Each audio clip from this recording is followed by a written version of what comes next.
Hey, it's April from the Noba Garden. Today we're going to talk about my potatoes. So yesterday, my family and I decided to harvest our potatoes. And we knew something was wrong with them because they started dying back and they never flowered. They was starting to turn yellow, and I suspected, and I have shared in other videos, that I think that they were going through some early blight. They started dying off real bad, and they're not getting better, so we harvest them. And as we were digging into them, we discovered a lot of ants.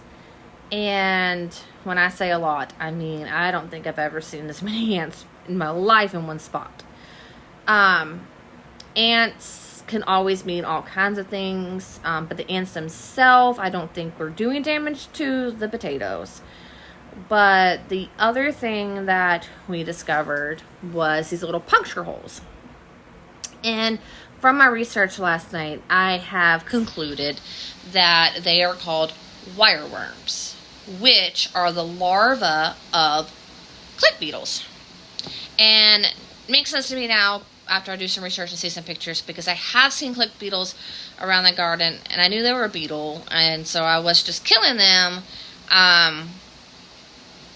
But now that I know what their larva does, and some other just little things going on in the garden that I have shared with you guys, I have concerns. I am decided to treat the garden with nematodes. There are beneficial nematodes that you can buy and water into the garden.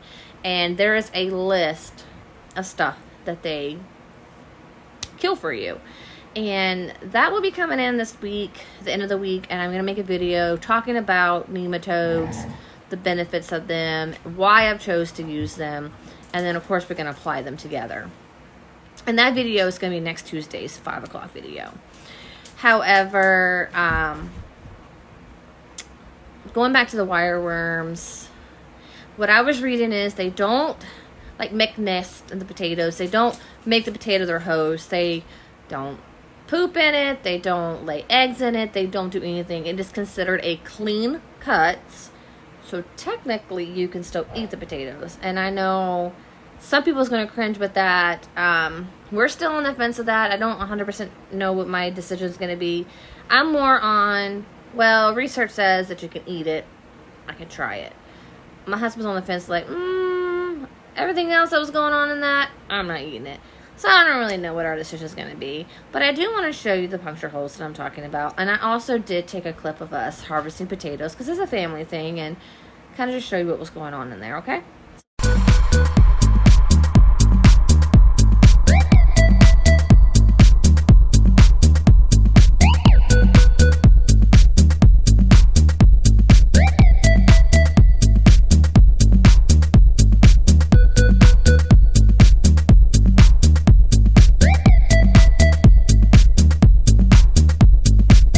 Let me get a potato and show you the little holes.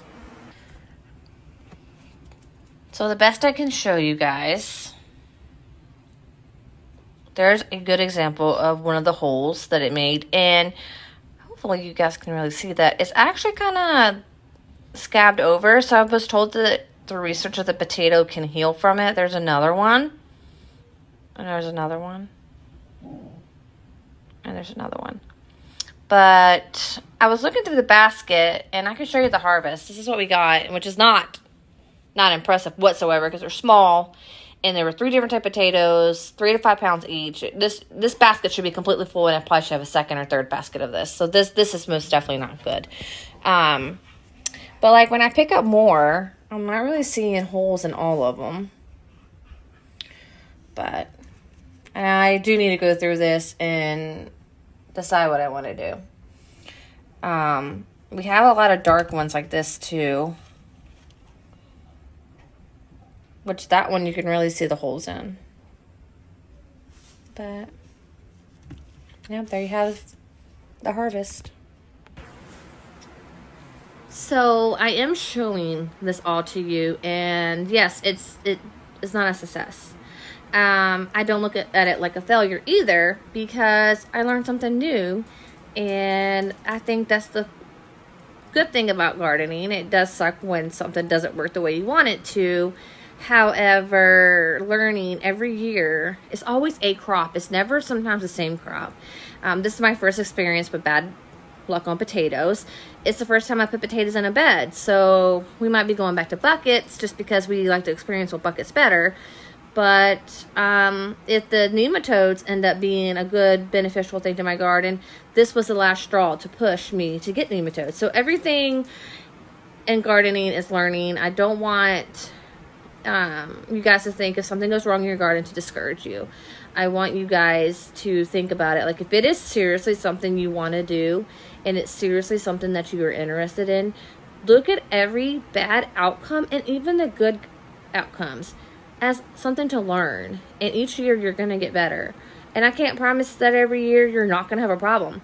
This is like my 8th or 9th season going into gardening, and every year I have a problem with something or multiple things, but I learn every year, and I just enjoy it. I really still enjoy it. Thank you guys for watching my video. I hope this was helpful. Sorry for the bad outcome, but I don't want to shy away with showing you guys the true part of gardening. The bad, the ugly, the good, the nasty. I want to share it all with you guys. Thank you for watching. And remember, if you like my videos, like, share, comment, and subscribe.